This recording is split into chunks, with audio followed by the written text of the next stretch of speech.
And look at my boobies! Oh, look at these!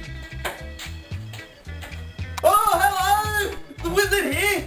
Oh, I'm going to teach you how to make some watermelon wine today! Hey, first of all, here's a picture of me! Haha! Does that look like a wizard or what? Haha! Yeah! Anyway, just enjoying my green smoothie. Mmm. It's good stuff. Anyway, first thing you're going to need if you're going to make watermelon wine is a bucket. Got a bit of green smoothie on me there. Anyway, you can get a bucket like this or you can just get any old bucket. But I've got a brewing bucket. And the first thing I'm going to do is sterilise it. So I just use a bit of bicarb soda. Chuck it in the bucket. Yeah! And then, if you really want to use like a sanitizer or something, you can chuck that in too. It's up to you. Bicarb will be fine. So I've just filled that with water now. And just going to swish it around in the bucket. Make sure it's all nice and sanitized. Any sort of objects you're going to be putting in the actual wine, you want to be sanitized. Just going to flush the water around. Make sure it's inside the lid.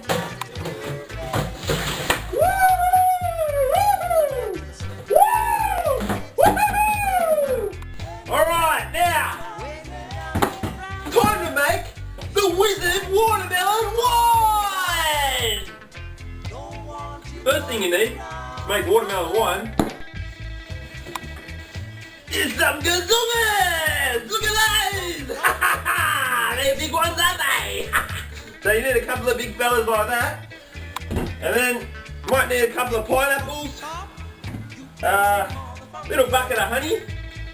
If you want plenty of alcohol content, you know, put the honey in there. It's a great sort of a thing for Christmas or special occasions. Or even if you want to get off your rockers!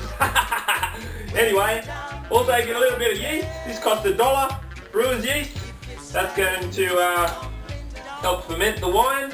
And yeah, we'll see how. The best way to cut this up is just cut it into big flying saucers. They cut it around. Nice big flying saucer like that, and we want to cut the skin off. So, because we don't want green watermelon wine, we want red watermelon wine or pinkish sort of hue, because we want the aesthetics to look really good.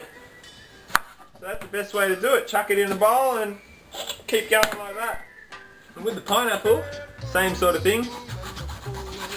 Cut the nubs off. Woo! Nice round circles.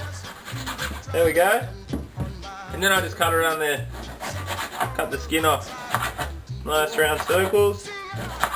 Just like that. Doesn't matter if you leave a little bit on. It's just going to go in the juicer anyway. Beautiful. So we just got to cut these pineapples into nice sized pieces so that we can put them in the juicer. Oh, nearly cut my finger off then.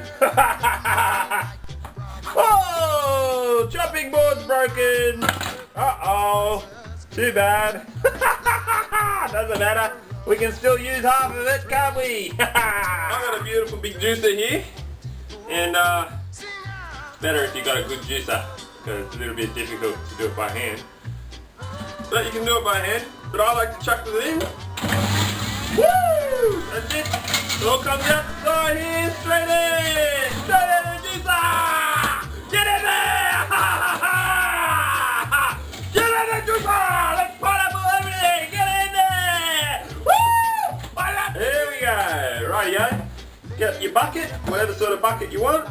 Chuck your juice in there. Put it to the side. And keep on juicing.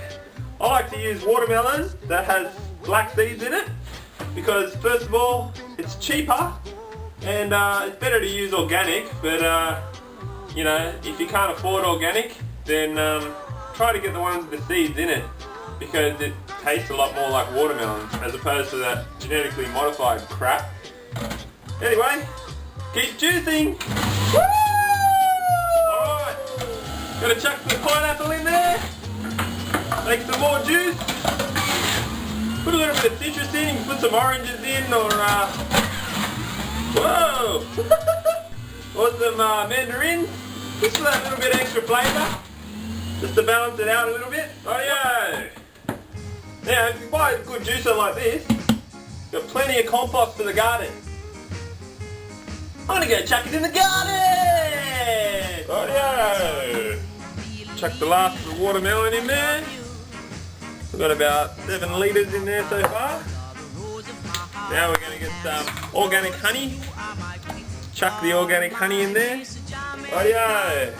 Now we're just gonna put in 1.5 litres of hot water. Just to melt all that honey in. Extend it all out a little bit. Give it a nice good mix around. Get that honey going through everything. The honey will help preserve the juice. And also, when we put the yeast in, the yeast will eat up all those sugars and turn them into alcohol, hopefully. Now we're going to put the yeast in. Sprinkle the yeast over it all nicely. Nice even spread. Can all get in there. Start activating. And we just put the airlock lid on.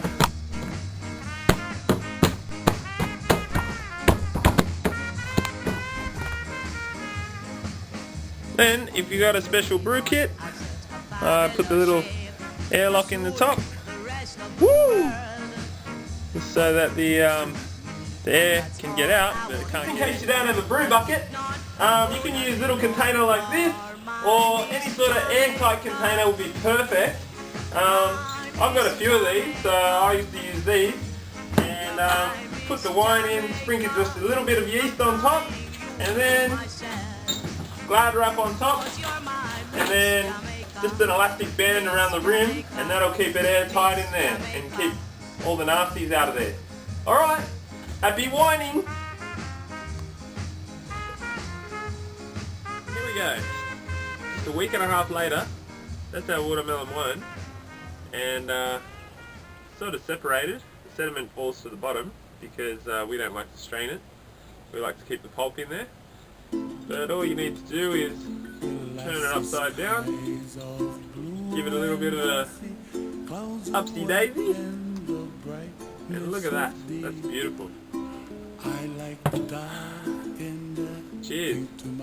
23rd of September this year, Eostre, in Australia, Southern Hemisphere.